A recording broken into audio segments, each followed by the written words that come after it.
This is a boring history video made for sleep. You don't need to listen closely. You don't need to remember anything. There will be no loud sounds. No dramatic moments. No surprises. This video will continue slowly and quietly until the very end. Even if you fall asleep halfway through, that is completely fine. If falling asleep to slow stories like this feels comfortable to you, there are many more that sound the same on this channel.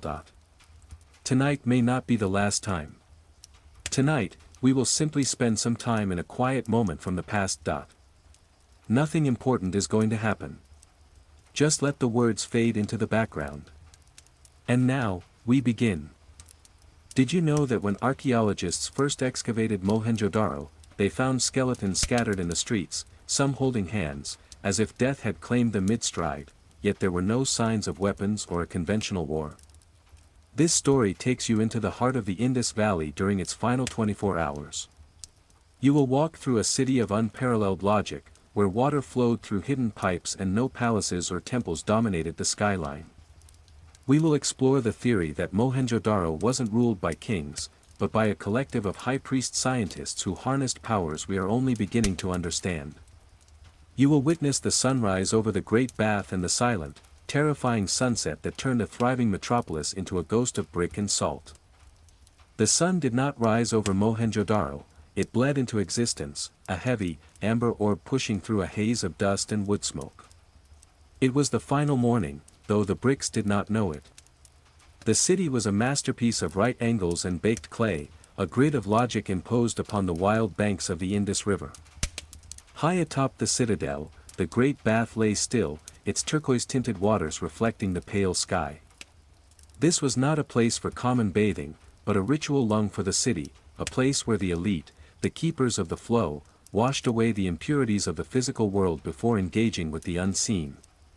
The city woke without the clamor of bells or the cries of heralds. Instead, there was the rhythmic thud of clay being shaped and the distant, melodic whistling of the wind passing through the ventilation shafts of the granary. The people of Mohenjo-Daro were masters of the silent craft. They moved with a purpose born of centuries of order. Every brick in every wall followed the same ratio, 1 to 2 to 4, a mathematical harmony that whispered of a civilization that valued precision over ego. There were no statues of conquerors here, no friezes depicting bloody battles. The only faces carved in stone were those of calm men with downcast eyes, their shoulders draped in trefoil-patterned robes. As the light touched the lower city, the intricate drainage system began its daily hum. Beneath the feet of the merchants and the potters, a hidden world of terracotta pipes carried away the waste of the thousands, a feat of engineering that wouldn't be seen again for millennia. The air smelled of damp earth, roasting grains, and a faint, metallic tang, the scent of the river, which had begun to pull away from the city's edge, retreating like a tide that had forgotten how to return.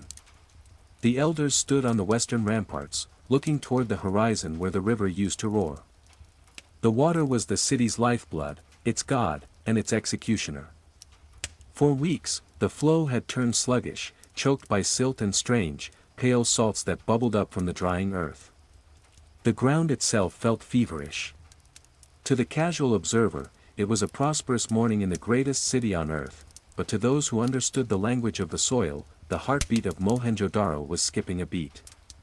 The silence of the river was the loudest sound in the world. As the sun climbed toward its zenith, the shadows of the city shrank, retreating into the foundations of the burnt brick walls. This was the hour of the keepers of the flow, the silent architects who monitored the delicate balance between the city's thirst and the river's temper. In the great granary, a massive structure of timber and brick designed to store the wealth of the valley, the air was thick with the dust of gold-colored wheat. There was no currency here, the city traded in life itself. The midday heat brought a strange, shimmering distortion to the horizon. From the high platforms of the citadel, the surrounding plains looked like a sea of glass. The elders observed the sky, which had turned an unnatural, bruised shade of indigo. Birds that usually filled the riverside groves were nowhere to be found, even the stray dogs had crawled into the deepest recesses of the drainage tunnels, seeking the cool dampness of the earth. The silence was becoming physical, a heavy, suffocating blanket that pressed against the eardrums of the citizens. In the workshops of the beadmakers, the usual clatter of drills against carnelian and lapis lazuli had ceased. The artisans sat paralyzed by a vibration rising from the ground. It wasn't a tremor, but a high-frequency hum that made the finely calibrated bronze scales tip back and forth without a touch. The city, built on a foundation of absolute logic, was encountering a phenomenon that did not fit into its mathematical scrolls. The very clay beneath their feet seemed to be changing its density, as if the atoms of the earth were preparing for a transition. On the outskirts of the city, the once mighty Indus River had reached a state of stagnant death. The water had turned a milky white, laden with minerals forced up from the deep subterranean layers. The river was no longer flowing toward the sea, it was being absorbed back into the thirsty crust of the planet. This was the invisible catastrophe, not a flood or an earthquake, but a localized collapse of the environmental equilibrium. The keepers realized too late that their mastery of the water had reached a tipping point, triggering a chemical reaction in the alkaline soil that was now turning the city into a kiln.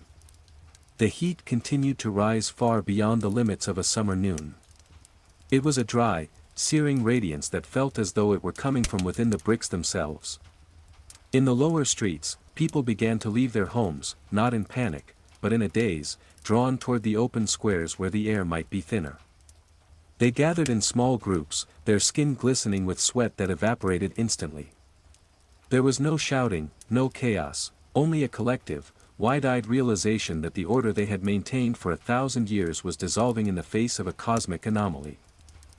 As the sun began its slow, agonizing descent, it did not cast the usual golden hues of evening. Instead, the light fractured into a spectrum of violet and silver, casting long, jagged shadows that seemed to vibrate against the brickwork. The atmosphere had grown so dense that every movement felt like wading through deep water. In the center of the city, near the Great Bath, the air began to shimmer with a localized ionization, a violet mist that rose not from the river, but from the very drainage vents that had served the city for generations. The keepers of the flow stood motionless on the highest parapets. They watched as the horizon vanished behind a curtain of static energy. This was the moment predicted in the ancient, unwritten songs of the first builders, the day the earth would reclaim the salt and the sky would descend to meet it. The mist smelled of ozone and scorched copper, a scent so sharp it stung the lungs of those gathered in the squares. Yet, there was no movement toward the gates. A strange, magnetic lethargy had taken hold of the populace, a tethering of the soul to the grid of the city. In the residential quarters, the houses of the merchants remained open, their interiors cooling as the unnatural mist seeped through the windows. On the tables, copper bowls remained filled with figs and grain, and half-finished seals of soapstone lay where they had been dropped. The inhabitants were drawn toward the main thoroughfares, compelled by a silent frequency that resonated within their bones. They moved with a rhythmic, trance-like grace, converging in the streets where the heat had calcified the dust into a thin layer of glass. The sky was now a swirling vortex of electric indigo. The temperature, which had been soaring, suddenly plummeted, causing the superheated bricks to groan and crack with the sound of distant thunder. This thermal shock created a vacuum, drawing the violet mist into a tightening spiral around the citadel. It was as if the city were being prepared for a grand preservation, a freezing of time itself. The people did not scream, they looked upward, their faces illuminated by the eerie, cold fire of the atmosphere, witnessing the collapse of the veil between the physical and the ethereal.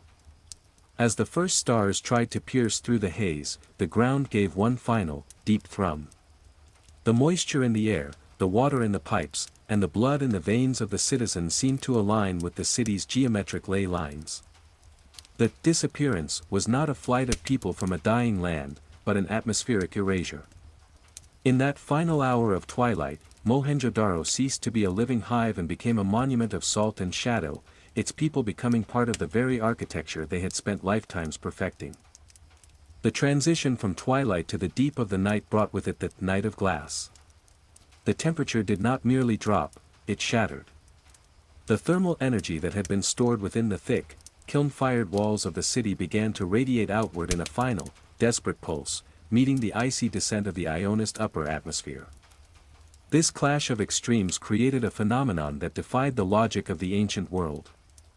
The surface of the mud brick streets, saturated with the alkaline salts of the dying river, began to vitrify. A thin, translucent layer of silicate formed over the earth, turning the bustling avenues into mirrors that reflected the chaotic, swirling heavens. In the lower city, the silence was absolute. The trance-like movement of the citizens had ceased. They remained where the violet mist had found them, some leaning against the cooling walls of their ancestral homes, others standing in the center of the wide boulevards, eyes fixed on the zenith.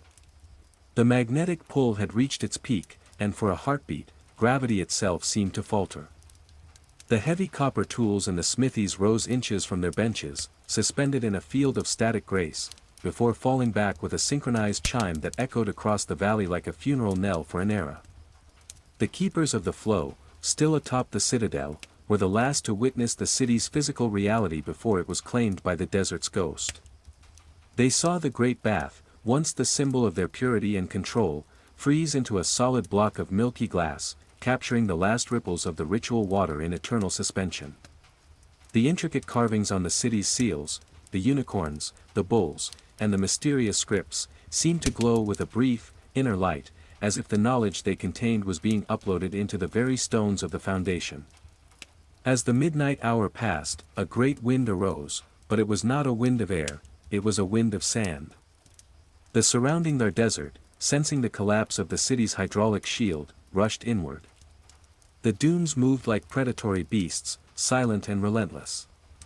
The sand did not blow over the walls, it seemed to be summoned by them, filling the rooms, the granaries, and the drainage pipes with a fine, golden silt that acted as a preservative shroud. The city was not being destroyed, it was being buried alive, tucked away from the eyes of a world that was no longer ready for its secrets. By the time the first true stars of the new dawn appeared, stars that no longer recognized the city below, Mohenjo-Daro was gone. Where once a metropolis of 40,000 souls had hummed with the rhythm of the loom and the lathe, there was now only a series of undulating mounds. The people had not fled, nor had they been conquered by any earthly king. They had simply become part of the strata, their essence fused into the vitrified soil and the salt-crusted brick, leaving behind only the haunting question of how a civilization could reach the pinnacle of order only to vanish into a whisper of glass and sand. The first century of silence began with a morning that looked like any other, yet the world had forgotten how to see it. The Indus River, once the city's tether to the living world, had finally completed its migration, carving a new path miles to the east. The old riverbed, a parched scar of cracked clay and white salt, became a highway for the desert winds. Without the city's elaborate system of dams and embankments to hold it back, the sand performed a slow, rhythmic conquest. Each year, the mounds grew higher, smoothed by the abrasive touch of the monsoon gales that brought no rain, only the fine, golden dust of the wasted plains. The memory of Mohenjo-Daro did not die all at once, it eroded. In the nearby villages of the hills, shepherds would look toward the horizon and speak of a city of the sun that had folded into the earth like a closing flower. But as generations passed, these stories lost their edges. The complex mathematics of the keepers, the scripts that told of the stars, and the blueprints of the great pipes were replaced by myths of ghosts and cursed spirits. The Mound of the Dead became a place of taboo. To set foot on the vitrified earth was to invite a lingering sickness of the spirit, a folk memory of the strange radiation and heat that had claimed the city on its final day. Underneath the suffocating weight of the dunes, the city entered a state of suspended animation. The lack of oxygen and the high salt content of the soil acted as a perfect tomb. In the deep larders, jars of honey remained liquid, and the woven patterns of cotton cloth stayed vibrant in the dark. The city was a time capsule waiting for a future that would possess the tools to decode its silence. Above, the surface of the earth transformed. Scrub brush and hardy acacias took root in the cracks of the highest walls, their roots reaching down like skeletal fingers to touch the buried bricks of the citadel, feeding on the minerals of a vanished glory. By the end of that first century, even the physical landmarks were gone. The great granary was a mere hump in the landscape, the great bath was a hidden basin of silt. The sky, once filled with the smoke of communal hearths, was now the exclusive domain of eagles and the occasional passing cloud. The silence was so profound that it seemed to vibrate with the echo of the city's final hum. The earth had successfully reclaimed its materials, turning the pinnacle of human engineering back into a geological feature. Mohenjo-Daro was no longer a place, it had become a secret, guarded by the heat of the sun and the indifference of the shifting sands.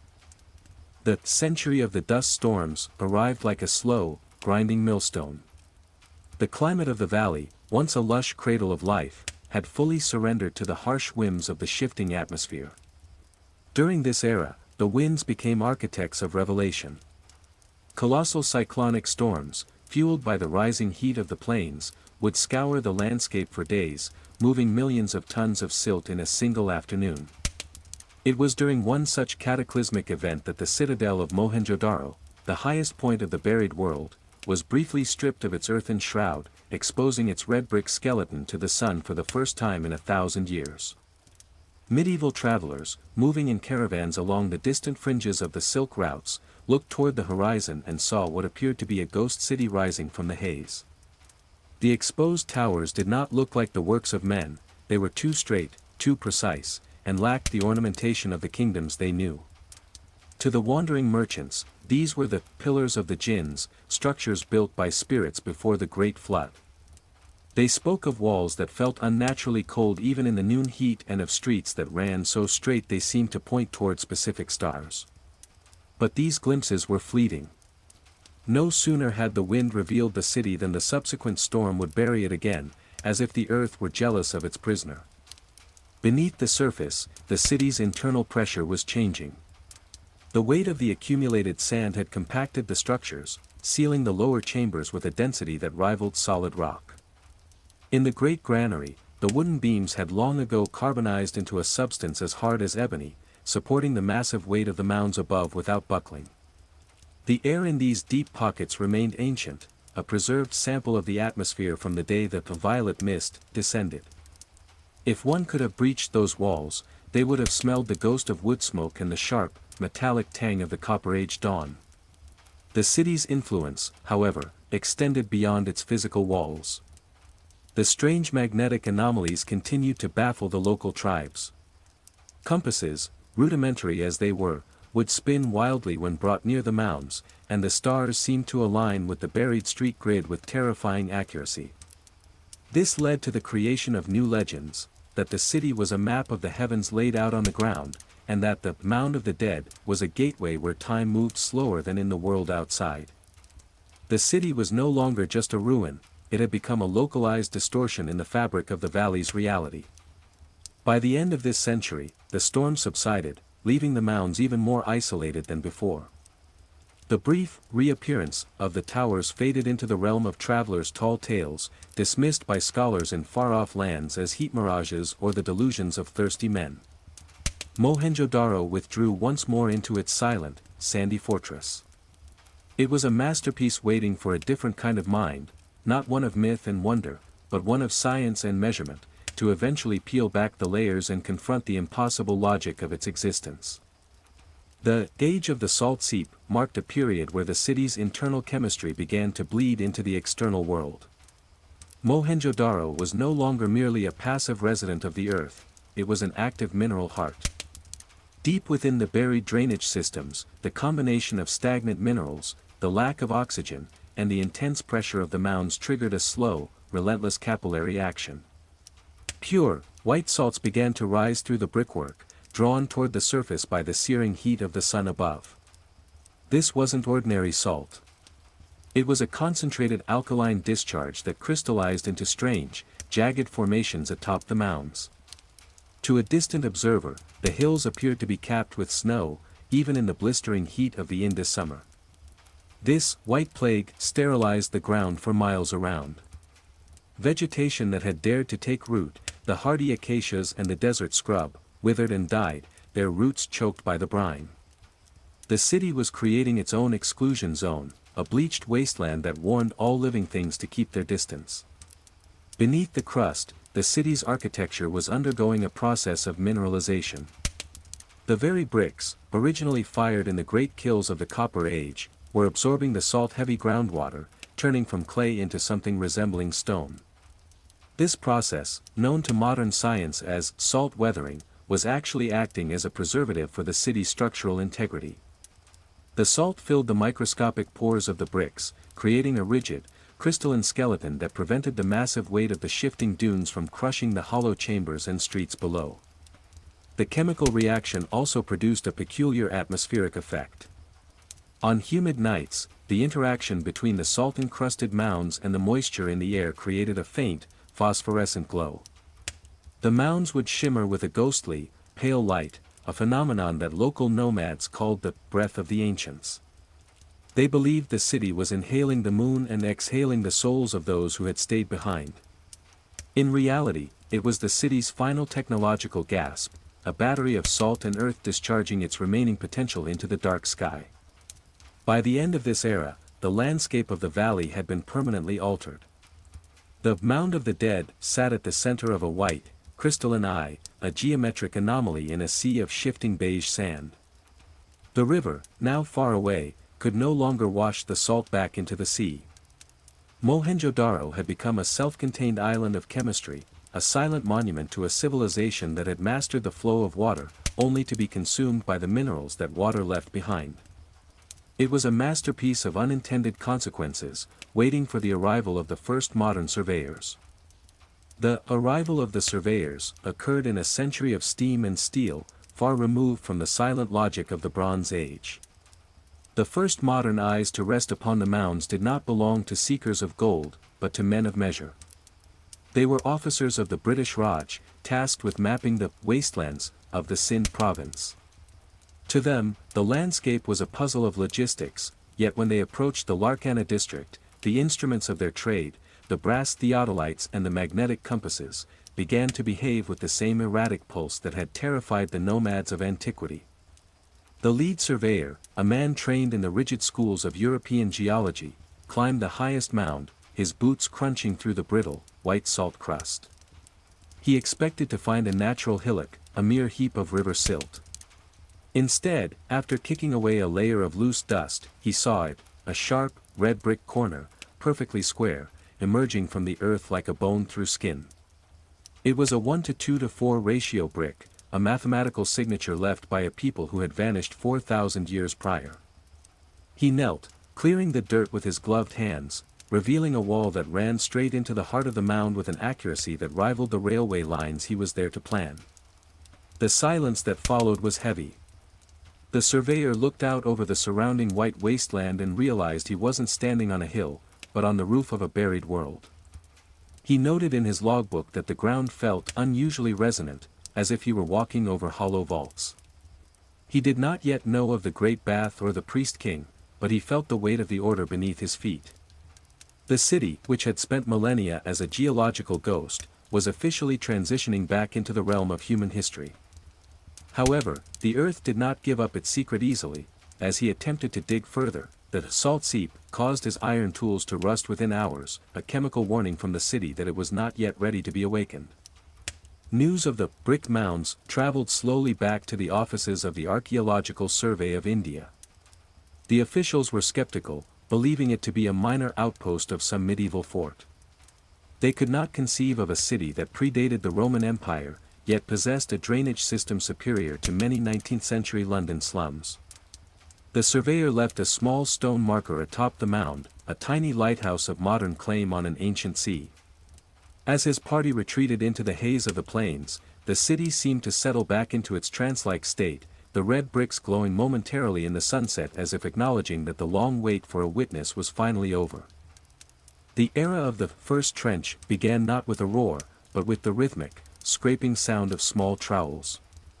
In the early 1920s, the silence of the mounds was finally broken by a systematic intrusion. The archaeologists, led by R.D. Banerjee and later Sir John Marshall, did not find gold or jewels, they found something far more precious and perplexing, a civilization that had been born fully formed, with no apparent, primitive, infancy. As the workers peeled back the layers of salt-crusted silt, the city's bones began to emerge, wide, paved streets, two-story houses, and the mysterious, soot-stained remains of the Great Kills. In a small, unassuming room in the lower city, a worker brushed away a pocket of fine dust and revealed the dancing girl. She was a small bronze statuette, no larger than a human hand, yet she carried an air of immense confidence. With her hand on her hip and arms adorned with bangles, she didn't represent a goddess or a queen, but a person, a citizen of a society that valued art and the individual. Her presence was a shock to the scientific world. Her casting technique, the lost wax method, was so advanced it suggested the people of Mohenjo-Daro had mastered metallurgy long before their contemporaries in the West. She was the first ghost to be given a form, a symbol of the city's vibrant, vanished life. Soon after, from the vicinity of the citadel, the priest-king emerged. This small steatite sculpture, with his trimmed beard, headband, and trefoil-patterned robe, offered the first face of the city's leadership. He was calm, his eyes half-closed in a state of meditative focus. He didn't look like a warrior king, there was no crown, no sword.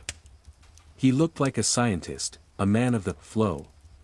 His discovery fueled the theory that Mohenjo-Daro was a technocracy, ruled by those who understood the laws of hydraulics and the movements of the stars. The archaeologists realized they weren't just digging up a city, they were excavating a philosophy of absolute order. However, as the trenches grew deeper, the mystery deepened with them. In the streets, they found that spilled skeletons, individuals who had died in the middle of the road, their bones showing a strange, high level of calcification. There were no signs of a massacre, no arrows, no charred wood from a siege. It was as if they had simply stopped. The discovery of these remains in the very last layer of the city's life gave the site its modern name, Mohenjo-Daro, which in the local Sindhi language means, Mound of the Dead. The city was surrendering its citizens, but it was keeping the secret of their final moment locked tight within its vitrified bricks. By the end of these first excavations, the world was forced to rewrite its history books. A third great power of the ancient world had been found, equal to Egypt and Mesopotamia, yet unlike them in every way. The city was a grid of red and brown, a masterpiece of standardization where even the weights used by merchants were identical across 1,000 miles of territory. But even as the sun shone on the excavated walls for the first time in millennia, a new problem arose. The salt seep, exposed to the air, began to eat the bricks at an accelerated rate. The city was dying a second death, crumbling under the touch of the very people who sought to save it. The excavation of the Great Bath remains one of the most significant moments in the history of archaeology, for it revealed that Mohenjo-Daro was not just a collection of houses, but a cathedral of water. As the layers of silt were peeled back from the center of the citadel, a massive rectangular basin emerged, lined with bricks so finely fitted that a knife blade could not pass between them. To make it watertight, the ancient engineers had coated the exterior with a thick layer of natural bitumen, the same black gold used in Mesopotamia, yet applied here with a surgical precision that had kept the structure intact for 40 centuries. This was the heartbeat of the city's spiritual logic. There were no temples to gods of war or fertility found in Mohenjo-Daro. Instead, there was this. The Great Bath was a communal vessel for purification, where the keepers of the flow likely performed rituals of transition. Surrounding the bath were small, private cells, each with its own meticulously crafted floor and drainage point. The water did not sit stagnant, it was fed by a massive, brick-lined well nearby and exited through a corbelled arch drain high enough for a man to walk through. It was a masterpiece of hydraulic engineering that suggested a society obsessed with the concept of cleanliness as order. As the researchers explored the plumbing, they realized that the entire city was a single, living organism. Every household, no matter how modest, had access to a private bathing area and a latrine that connected to the main street drains. These drains were covered with loose limestone blocks, allowing for easy maintenance, a level of urban planning that Europe would not replicate until the 19th century. The mystery, however, lay in the source of such advanced knowledge. There were no rough drafts of this technology in the lower layers of the earth, the pipes and the slopes were perfect from the very first brick. It was as if the city had been designed by an intelligence that already knew the end of the story. Yet, the Great Bath also held a darker clue.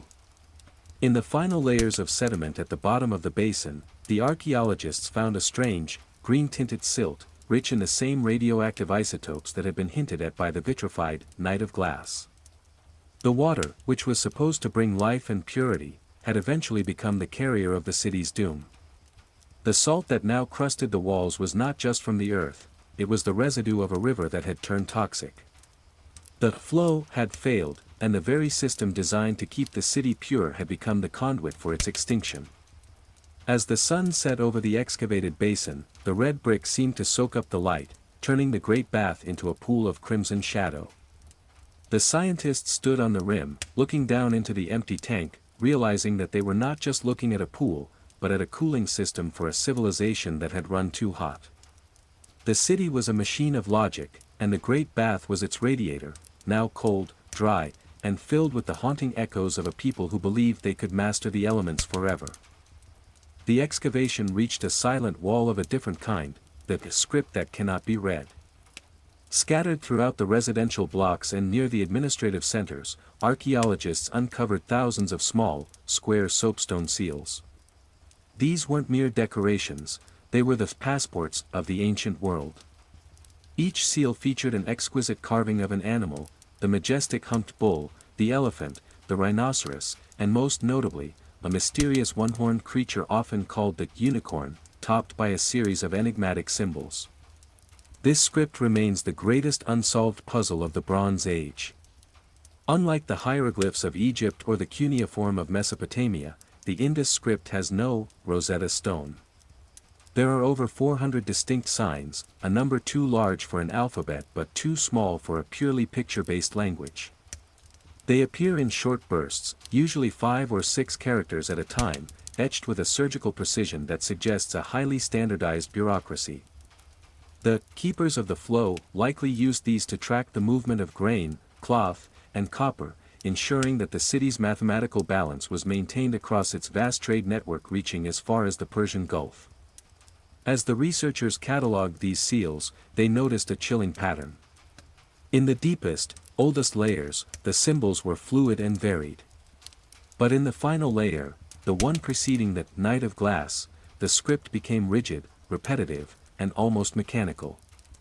It was as if the language itself was crystallizing. Some linguists speculate that the script wasn't meant to be spoken in the traditional sense, but was a form of symbolic logic or mathematical notation, a precursor to a programming language used to manage the city's complex systems. The most famous of these seals depicts a figure seated in a meditative posture, surrounded by wild animals. Often called the Proto-Shiva, or the Lord of Animals, the figure wears a horned headdress and appears to be in a state of profound mental focus. This image, found in the heart of the lower city, suggests that the order of Mohenjo-Daro was not enforced by the sword, but by a shared psychological discipline. The script was the medium of this discipline, a way of coding the laws of nature and society into the very palms of the citizens' hands. Yet, for all their beauty, the seals were found discarded in the gutters and under the floorboards of the final days. When the violet mist arrived and the river turned to salt, the symbols lost their power. A seal that could guarantee a shipment of grain was useless in a world where the grain had turned to dust. The archaeologists realized that the script didn't die, it simply ceased to have a purpose once the city's logic failed. Today, these stones sit in museum cases, their messages staring back at us, a silent, 4,000-year-old software that we are still not clever enough to boot up. The discovery of the standardized silence forced the world to ask a terrifying question: was Mohenjo-Daro a city of free citizens, or was it a perfectly synchronized hive? As archaeologists measured the ruins, they found a level of uniformity that seemed almost supernatural for the Bronze Age. Every single brick used in the city, from the humblest worker's cottage to the massive walls of the citadel, followed the exact same ratio of 1 to 2 to 4. Whether the brick was small enough to fit in a child's hand or large enough to support a granary wall, the proportions never wavered. This obsession with precision extended to the marketplace.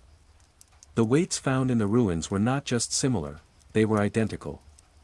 Using a binary and decimal system, the stone cubes transition from 1, 2, 4, 8 up to 12,800 units with an accuracy that matches modern industrial standards. There were no regional variations or merchants' margins. To live in Mohenjo-Daro was to live within a mathematical absolute. This lack of deviation suggests a society where the individual ego was entirely secondary to the collective rhythm, standardized silence, where everyone agreed on the fundamental measurements of reality. In the residential quarters, this logic manifested in a total absence of vanity. While the Egyptians built pyramids for their dead and the Mesopotamians erected ziggurats for their gods, the people of Mohenjo-Daro built for the living. There were no palaces. No house was significantly larger or more opulent than its neighbor. The keepers of the flow did not live in gold leaf towers, they lived in brick houses that looked exactly like the potter's houses, distinguished only by their proximity to the sacred water systems. It was a civilization without a top or a bottom, functioning instead like a complex, horizontal circuit board. This lack of hierarchy led to the most baffling discovery of all, the absence of weapons. In a city of 40,000 people, one would expect to find armories, barracks, or at least the spearheads of a city guard. Instead, the excavations yielded almost nothing designed for human-on-human violence.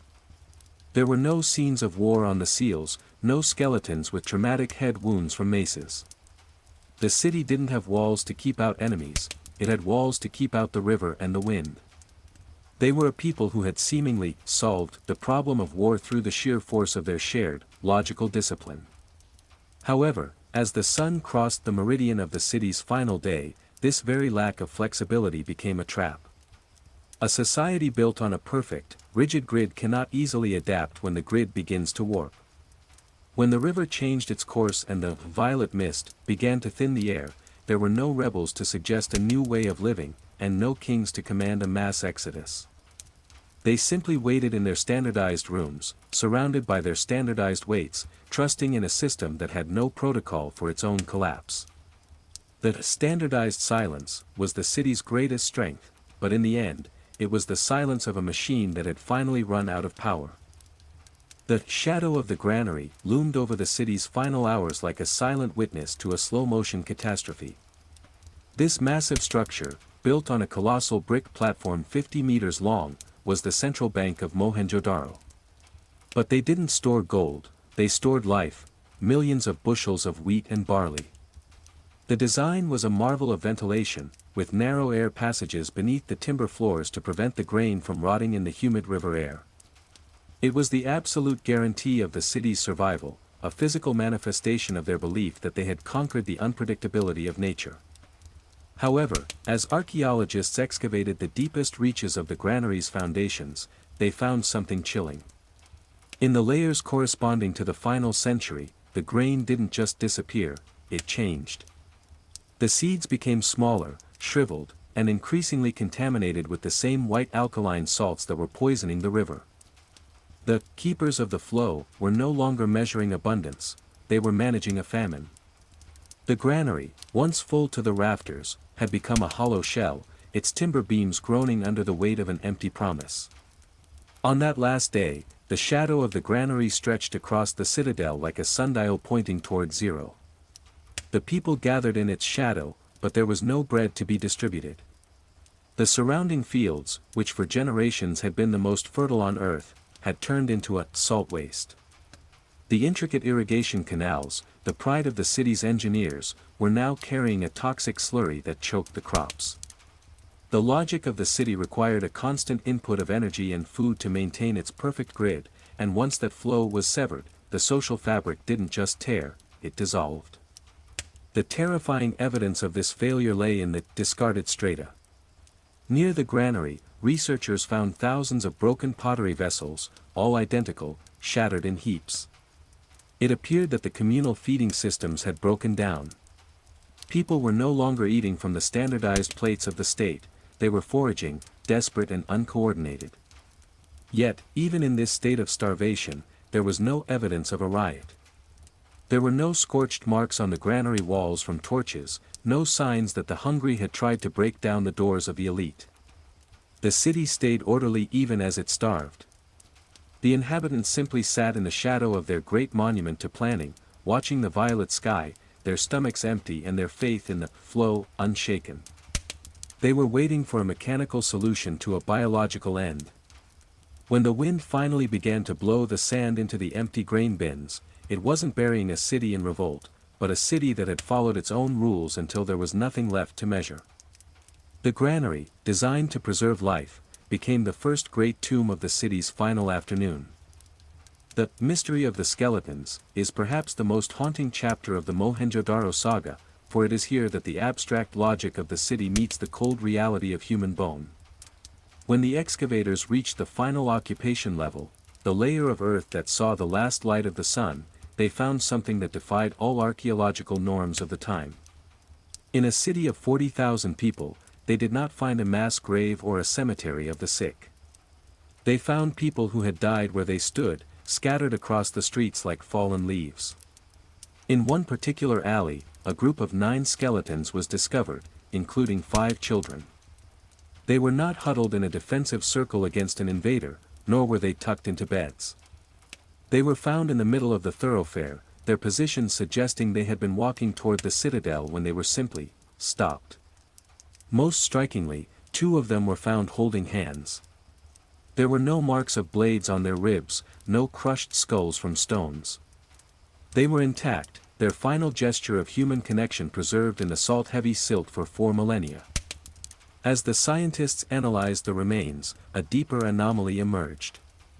If the city had been struck by a plague, there would be evidence of burial rituals or abandoned sick rooms. If it had been a massacre, the skeletons would show signs of struggle or flight. Instead, the spilled skeletons of Mohenjo-Daro looked as if they had been hit by a sudden, invisible wave. Some were found lying face down, their arms outstretched as if they had tripped over a shadow.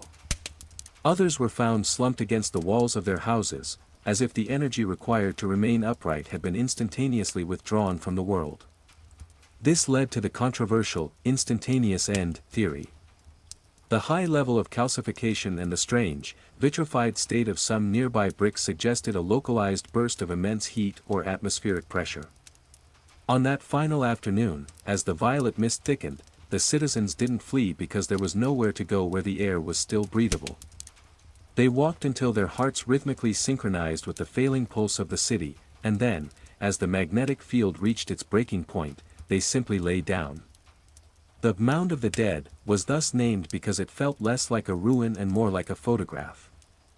The skeletons holding hands were not victims of a war, they were the final participants in a collective exit. They stayed together as the lights of the standardized silence went out, one by one. By the time the sand began to cover the streets, these individuals had become part of the city's geometry, the last variables in an equation that had finally reached its sum. They remain there today, a silent testimony that in the face of the impossible, the people of the Indus chose to face the end not with violence, but with a quiet, terrified dignity. The investigation into the radioactive ghost of Mohenjo-Daro remains the most controversial and debated chapter of its history. During the excavations led by various international teams in the mid-20th century, a series of measurements suggested that the ruins held a secret far more complex than simple mud and brick. In the areas where the skeletons were found, spilled, in the streets, researchers reportedly detected levels of radiation that were significantly higher than the natural background levels of the surrounding plains. This data fueled a radical hypothesis, that the end of Mohenjo-Daro was not a slow decay, but a sudden, high-energy event. Proponents of this theory pointed to the black stones, lumps of glass found scattered in the streets, which were identified as clay jars and bricks that had been fused and vitrified by intense heat. For clay to turn to glass, temperatures exceeding 1,500 degrees Celsius are required, levels that a standard ancient house fire or a wood-fueled kiln could rarely achieve across an entire city block. The mystery deepened when scientists looked at the surrounding landscape. In certain zones, the soil itself appeared to have been baked from above.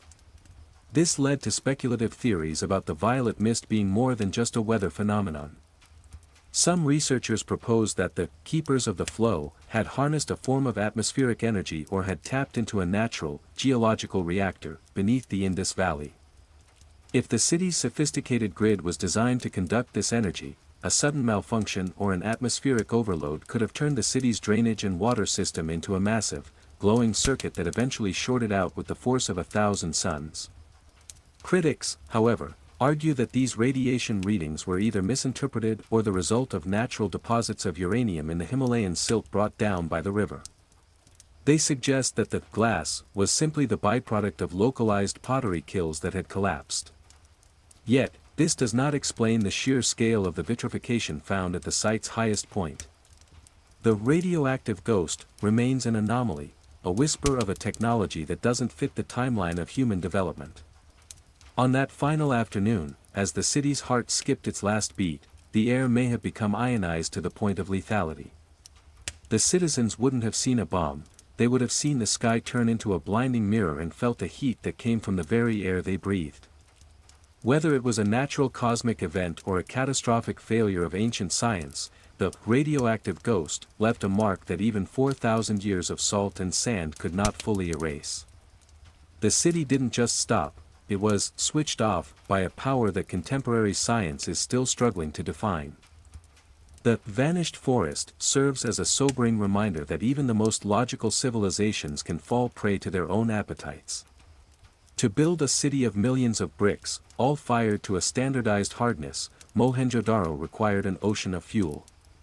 In its early centuries, the Indus Valley was not a desert, it was a lush, subtropical jungle teeming with tigers, rhinoceroses, and massive elephants, creatures immortalized on the city's soapstone seals. But to sustain that standardized silence, the city began to devour its green walls. For every 1,000 bricks laid into the grid, hundreds of ancient trees were felled and fed into the voracious maws of the great kilns. Year after year, the smoke of the city's industry stained the sky, and the forest line retreated further toward the horizon. This was the city's hidden carbon debt. As the trees vanished, the roots that held the earth together died. The soil, once rich and moist, became loose and vulnerable. Without the forest to act as a sponge, the monsoon rains became unpredictable, either failing entirely or arriving as devastating flash floods that the brick embankments could no longer contain. By the final day, the horizon was a barren, dust-choked expanse. The animals had long since fled, leaving the keepers of the flow in a silent, artificial world of their own making. The loss of the forest triggered a localized climate shift, the humidity dropped, and the salt seep accelerated as the groundwater evaporated through the unprotected soil. The city had traded its living shield for a wall of burnt clay. The very bricks that offered the citizens security were the instruments of their environmental suicide. The archaeologists found the evidence in the pollen counts of the deep soil layers. The variety of plant life plummeted in the city's final century, replaced by the spores of hardy, salt-tolerant weeds. The vanished forest was the first domino to fall. Without wood for the kilns, the city could no longer repair its crumbling infrastructure. Without the trees to break the wind, the desert began its slow march toward the gates. On that last afternoon, as the violet mist descended, there was no rustle of leaves to greet it, only the dry whistle of sand against the naked, red ribs of a city that had outlived its environment. The people of Mohenjo-Daro had mastered hydraulics, mathematics, and metallurgy, but they failed to master the balance of the hearth. They treated the forest as an infinite resource, a mistake that turned their garden into a kiln. As the sun set on the final day, the city stood as a monument of fire in a land that had forgotten the meaning of green. The vanished forest was the price of their progress, a silent tragedy buried beneath the very bricks it had died to create. The trade of the sun reveals that Mohenjo-Daro was not an isolated island, but the central processor of a global economic network. For centuries, the city's standardized weights and seals acted as the universal currency of the Bronze Age. From the mountains of Afghanistan, they pulled lapis lazuli, from the depths of the ocean, they gathered rare shells, and from the mines of the south, they extracted copper. Their influence was so vast that Indus seals have been found in the royal burials of Ur in Mesopotamia, thousands of miles away across the Arabian Sea. On the final afternoon, this global web began to fray. The collapse of Mohenjo-Daro was like a sudden blackout at the center of a grid. In the ports of the Persian Gulf, merchants waited for ships that would never arrive, vessels laden with the finely woven cotton and carnelian beads that only the Indus artisans could produce. When the flow stopped at the source, the shock waves traveled through every trade route. In far-off Sumerian cities, the sudden absence of Indus goods led to economic stagnation, the luxury markets collapsed, and the secret techniques of the keepers of the flow were lost to the Western world for millennia. The evidence of this severed connection lay in the warehouses of the lower city. Archaeologists found bundles of goods ready for export, still bearing the clay tags of their destination, sitting in rooms that had been sealed by the night of glass. These were the silent exports, wealth that had lost its value the moment the city's internal logic failed. The people of Mohenjo-Daro had become so specialized, so reliant on their role as the world's manufacturers, that when their environment turned to salt, they had no local backup. They were a civilization of middlemen who had forgotten how to survive without the trade of the sun. As the violet sky darkened, the great harbor towns along the coast, satellites of Mohenjo-Daro, felt the change in the air. The signals from the citadel had ceased. The mathematical updates to the weights and measures, which had been issued with clockwork regularity for generations, stopped coming. This was the darkness of the routes. Without the guiding hand of the mother city, the smaller outposts were swallowed by the rising sea or choked by the silt of the migrating rivers. The collapse was total because the integration was perfect. The trade of the sun ended not with a bankruptcy, but with an erasure. By the time the next morning arrived, the maps of the ancient world had a hole in their center. The merchants of Mesopotamia eventually moved on, seeking new sources of copper and tin, and the memory of the Meluha, the mysterious people of the East, faded into the realm of myth. Mohenjo-Daro had reached the pinnacle of global trade, only to prove that the more connected a system is, the more absolute its silence becomes when the heart stops beating. The mother goddess and the toy carts presents the most humanizing paradox of Mohenjo-Daro. For all its rigid mathematics and cold, vitrified bricks, the city was not inhabited by automatons. Amidst the standardized weights and the high-tech drainage pipes, archaeologists found thousands of small, hand-modeled terracotta figurines.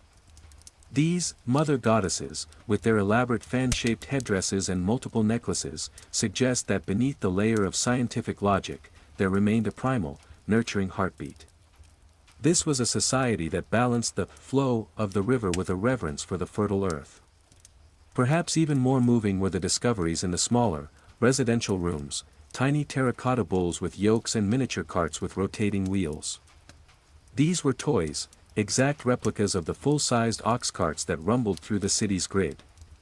They reveal a civilization that cherished its children, teaching them the principles of the standardized silence through play. A child sitting on a brick floor 4,000 years ago moved the same wheels and felt the same clay that we touch today. Even as the violet mist began to gather in the streets, these toys were likely being clutched or put away for a tomorrow that would never come. The presence of these figurines creates a fascinating tension. How did a culture so obsessed with right angles and uniform measurements reconcile such organic, artistic expressions? The answer may lie in their view of the universe as a singular, living system. To the people of the Indus, there was no conflict between a hydraulic pipe and a clay goddess, both were tools to manage the forces of nature. The mother represented the raw material of the world, while the grid represented the mind's attempt to organize it. On the final day, the toys were left in the dust, symbols of a domestic peace that was about to be overwritten by geological time. As the sun reached its lowest point on that last afternoon, the terracotta figures in the window niches caught the dying light. These were not the idols of a state religion, there were no grand temples to house them, but personal icons of a household faith.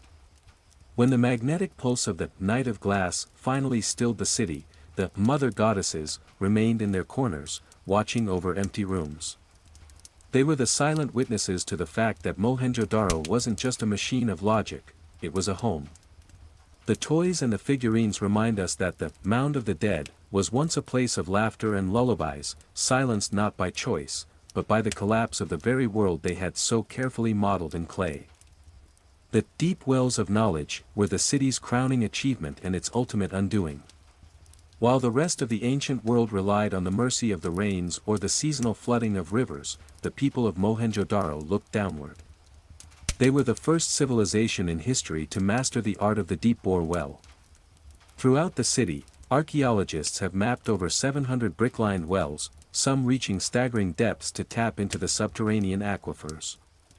These weren't just holes in the ground, they were precision-engineered shafts that ensured a constant, pressurized supply of fresh water to every neighborhood, regardless of the river's mood. This technology created an illusion of invulnerability.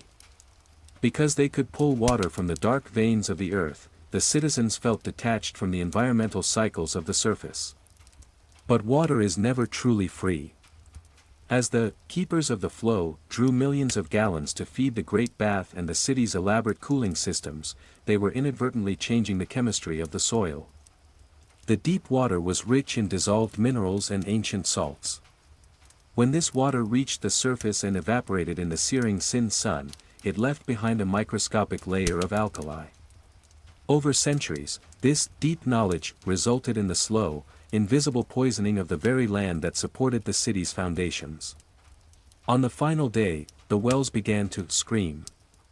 As the atmospheric pressure shifted and the violet mist thickened, the water levels in the deep shafts began to oscillate violently. The miners and water-bearers heard a low, tectonic moaning rising from the depths, the sound of the aquifer collapsing. The salt death was no longer a slow seep, it had become a surge. The water rising from the wells was no longer clear, it was a brackish, gray brine that smelled of sulfur and old earth. The very system designed to sustain life was now pumping the city's extinction directly into its heart. The inhabitants watched in a state of paralyzed shock as their pristine Great Bath began to fill with this toxic slurry. The logic of their engineering had reached a terminal paradox. To keep the city cool and clean, they had to draw the salt. To draw the salt was to invite the desert. The deep wells had become conduits for the earth's revenge. As the sun dipped toward the horizon, the pressure in the pipes reached a breaking point. In some houses, the terracotta conduits burst, flooding the standardized rooms with the bitter brine of the deep. By nightfall, the wells were silent. The water had retreated far below, leaving behind a crust of white crystals that sparkled like frost in the moonlight. The keepers of the flow realized too late that their knowledge had been a loan, not a gift. They had mastered the water, but they had forgotten the balance of the earth. The city, built on the promise of eternal refreshment, was left parched and salt-caked, a masterwork of plumbing that had finally choked on its own thirst. The final sunset of Mohenjo-Daro was not a descent into darkness, but a transition into a terrifying, luminous clarity. As the sun touched the edge of the parched horizon, the dust in the atmosphere, charged by the rising static of the violet mist, acted as a prismatic lens. The sky did not turn red, it turned a bruised, metallic gold that made the red brick walls of the citadel pulse as if they were breathing. This was the moment the psychological grid of the city finally snapped. The inhabitants, who had lived their lives by the unwavering laws of the 1:2:4 ratio, were suddenly confronted with a world that no longer obeyed the rules of geometry. The light did something strange to the shadows. Instead of lengthening, they seemed to detach from the buildings, shimmering with a life of their own.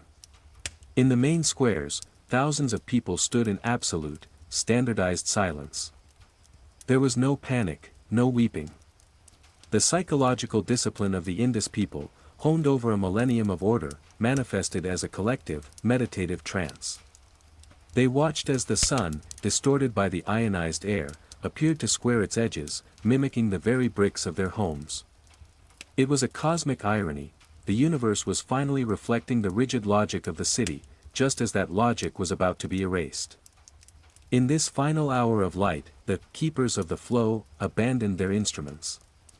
The brass scales and stone weights were left on the temple platforms. They understood that the flow was no longer something that could be measured or contained by brick and bitumen. The heat of the day lingered, but it was now a dry, radiant energy that felt as if it were vibrating the very marrow of their bones. The citizens looked at one another, and for the first time in centuries, the masks of the standardized silence slipped. They saw not just fellow cogs in a social machine, but witnesses to a miracle of destruction. As the last sliver of the sun vanished, it let out a final, green flash, a known atmospheric phenomenon, but in the context of Mohenjo-Daro's end, it felt like the switch being thrown. The moment the sun disappeared, the temperature didn't just drop, it plummeted, creating a vacuum that pulled the violet mist down from the heights and into the lungs of the city. The darkness that followed was not the absence of light, but a thick, velvety weight. The final sunset had closed the door on the Bronze Age, leaving the city in a state of grace and terror, waiting for the moon to rise over a world that had already ceased to exist. The ascension of the moon marked the transition from a physical crisis to a metaphysical phenomenon. As the moon rose over the salt-bleached mounds, it didn't cast the soft, silver glow of a desert night. Instead, it acted as a celestial cathode. The ionized air, supercharged by the day's heat and the city's massive salt deposits, reacted to the moon's gravitational and electromagnetic pull. The ruins began to hum, a low-frequency vibration that resonated through the Great Bath and the deep wells, turning the entire city into a gargantuan tuning fork. The magnetic anomalies, which had been building for generations, reached their zenith. Objects made of copper and bronze, the pride of the city's craftsmen, began to glow with a faint, cold St. Elmo's fire. In the residential quarters, the standardized silence was replaced by the sound of the atmosphere itself tearing. The violet mist was no longer a haze, it was a shimmering, translucent veil that blurred the edges of the buildings. To the citizens, the walls of their homes seemed to lose their density, becoming as ethereal as the smoke of the vanished forests. In this state of high-energy flux, the boundaries between the city and the sky collapsed. The keepers of the flow had always believed that the earth and the stars were part of the same mathematical equation, and in these final minutes, they were proven right. The street grid, so perfectly aligned with the cardinal points, seemed to guide the electrical discharge of the earth upward. It was a localized aurora of the plains, a pillar of light that stood over Mohenjo-Daro, visible perhaps to the distant, terrified nomads as a sign that the gods were reclaiming their masterpiece. Then, the blurring reached the people themselves. As the magnetic field reached its breaking point, the internal electrical signals of the human heart began to synchronize with the city's hum. There was no pain, only a profound sense of weightlessness, a feeling that the 1:2:4 ratio of their world was expanding into infinity. The hand-holding skeletons found millennia later were frozen in this moment of ascension, where the physical world became a suggestion and the logic of the flow became absolute. When the moon reached its highest point, the hum reached a deafening crescendo and then, abruptly, silence. The energy dissipated into the cold vacuum of the night, leaving the bricks vitrified and the air scorched. The city hadn't moved, but its soul had been conducted away. The moon continued its path, indifferent, shining down on a city that was now truly a shell. The ascension was over, the night of glass had begun. The eternal silt was the Indus River's final act of mercy. For centuries, the river had been the city's lifeblood, a pulsing artery of commerce and ritual. But on the morning after the night of glass, the river began to mourn. As if sensing that the heartbeat of the keepers of the flow had ceased, the Indus underwent a radical, tectonic shift. The waters slowed, became heavy with the debris of the Himalayas, and began to meander away from the city's docks, turning its back on the civilization it had helped create. As the river moved, it left behind a gift of annihilation, the silt. This was not ordinary mud, it was a fine, mineral-rich sediment that acted as a liquid shroud. With every seasonal flood that followed, the river poured layers of gray and ochre earth over the vitrified streets. This eternal silt filled the great bath, choked the deep wells, and climbed the walls of the citadel. It was a slow, relentless burial that protected the ruins from the destructive forces of oxygen and sunlight. The river was effectively pickling the city, preserving its mathematical perfection for a future that could not yet be imagined. Beneath this rising tide of earth, the city entered a state of suspended animation. The pressure of the silt compacted the structures, sealing the rooms where the toys and the mother goddesses lay. The standardized silence was now absolute. The riverbed, once a highway of boats, became a flat, featureless plain. Within a few generations, the very memory of where the city stood began to dissolve. The Indus had not just moved, it had rewritten the map, ensuring that the logic of Mohenjo-Daro would remain a secret held in the cold, wet embrace of the earth. This burial was the city's second great wall, a wall of time and mud. It protected the spilled skeletons from scavengers and kept the radioactive ghost contained within the cooling bricks. By the time the silt reached the top of the highest towers, Mohenjo-Daro had become a geological layer rather than a human habitat. The river continued its journey to the sea, indifferent and powerful, leaving behind a tomb of logic that would wait 4,000 years for the first modern shovel to break the seal. The modern echo is the resonance of a dead city in the mind of the 20th and 21st centuries. When archaeologists first unveiled the ruins in 1922, it didn't just add a new name to the list of ancient empires, it shattered the Western-centric view of history. The discovery proved that while the ancestors of modern Europeans were still living in primitive tribal huts, the people of the Indus were already enjoying multi-story homes, sophisticated indoor plumbing, and an urban grid that rivals Manhattan's for sheer mathematical efficiency. The echo of Mohenjo-Daro forced us to confront a terrifying possibility, that progress is not a straight line.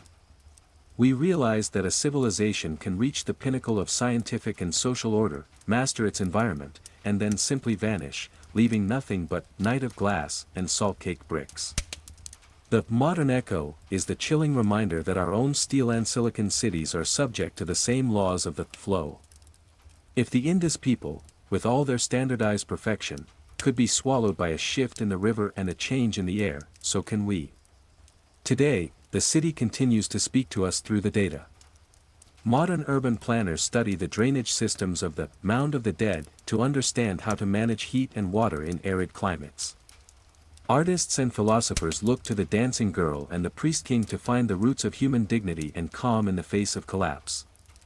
Mohenjo-Daro has become a mirror. We look into its vitrified streets and see the reflection of our own hubris and our own potential for order. However, the city is still under threat. The salt seep that began 4,000 years ago is accelerating. The modern atmosphere, thick with pollutants, is reacting with the ancient bricks, causing them to flake away like old skin.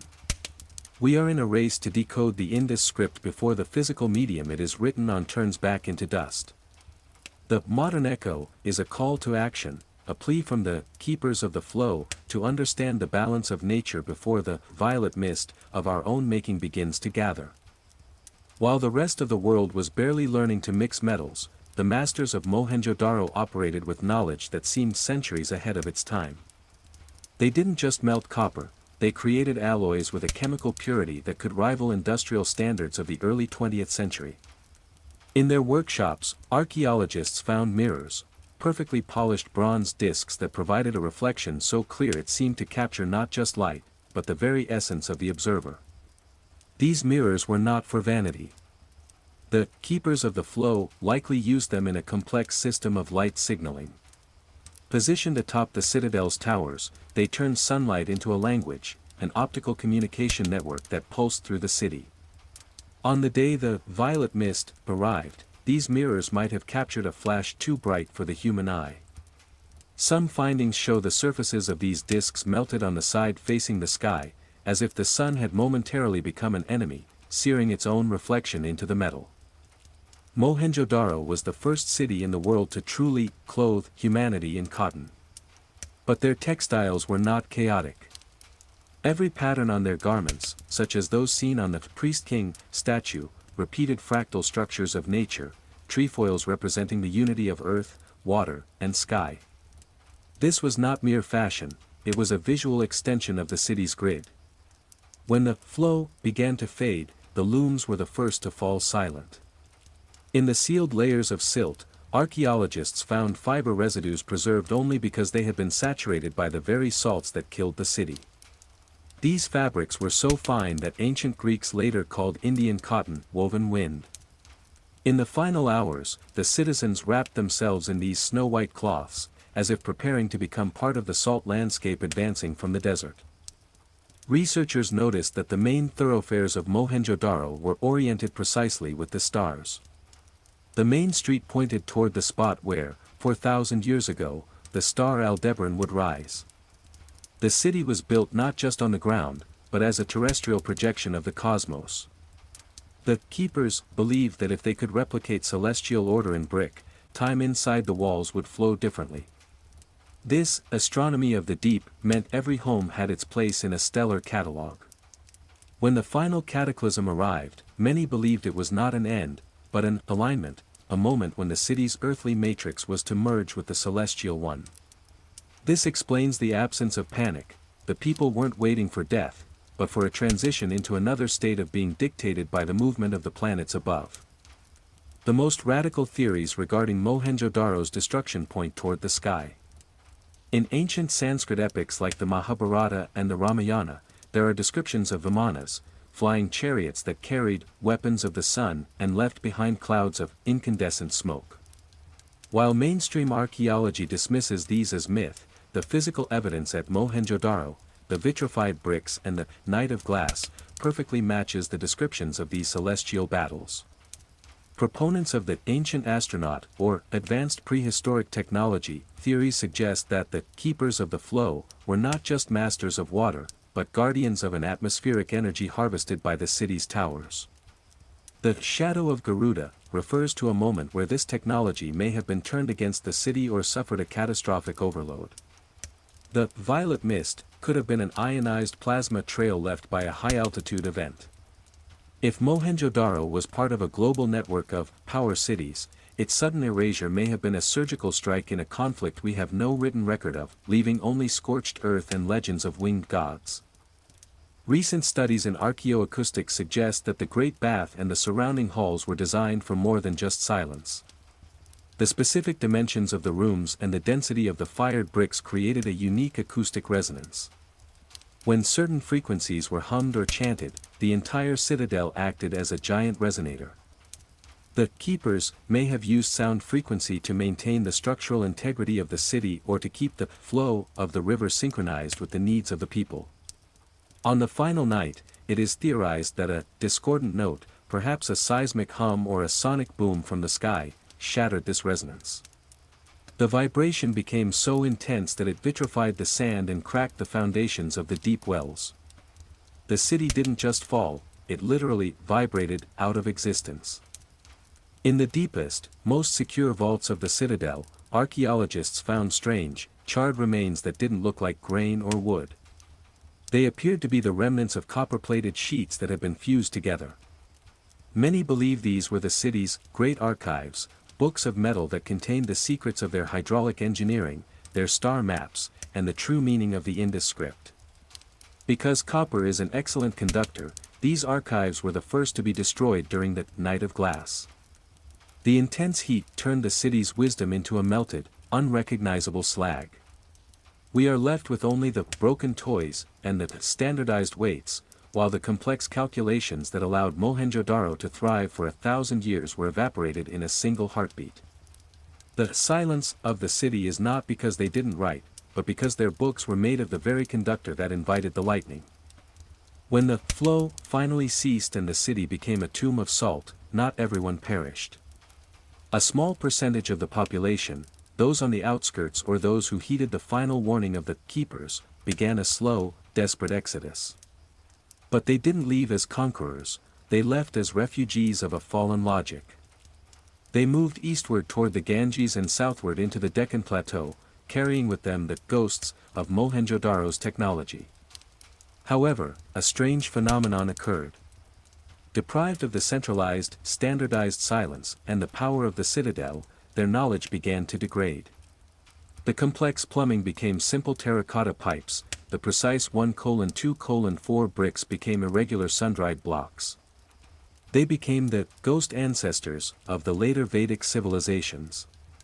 They infused the local tribes with their myths of great baths and Lord of Animals, but they never again built a city of such mathematical perfection. It was as if the software of Mohenjo-Daro required the hardware of the Indus River to function. Without the city, they were just people holding on to the memories of a dream. Some modern theorists, looking at the sheer impossibility of Mohenjo-Daro's sudden rise and fall, suggest a temporal loop hypothesis. They argue that the city's perfect grid and standardized systems feel more like a planned colony than a natural evolution. The quantum silt theory posits that Mohenjo-Daro was an experiment in creating a sustainable, conflict-free society, a future city built in the past. The night of glass was not a disaster, but a reset. When the experiment reached its conclusion, or its point of failure, the energy was withdrawn, leaving behind a vitrified shell to be found by us, the observers of the 20th century. In this view, we aren't studying our ancestors, we are studying a version of our potential future. The violet mist was the curtain closing on a stage that had served its purpose. This is why the script cannot be read, it is written in a logic that we haven't reached yet. We reach the final part of our journey, the absolute center of the mystery. After all the theories of radiation, floods, and star maps, we return to the 0 point, the individual human experience.